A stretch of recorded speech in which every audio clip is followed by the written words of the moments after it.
I'm doing the random picker for the comment picker for the Artbin drum on the YouTube giveaway here. So I'm going to load the comments to see who the lucky winner is.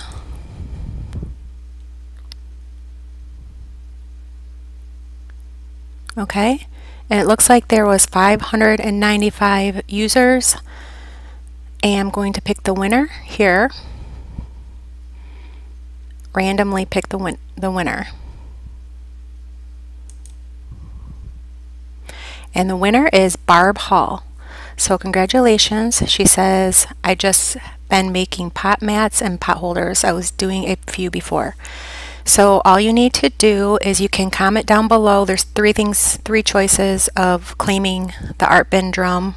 Is you can comment down below on this new video for the winner, and then give me your information there, and I approve all comments. So if you do leave personal information, I would not approve it. I would just take it for my own use, personal use, so I can send you the Artbin, or you can message me through YouTube, or I'm going to leave my email address and you can contact me through my email to give me your information, and I'll give you a week to claim this prize, and within a week, and if you don't claim it, then I'll have to pick a new winner.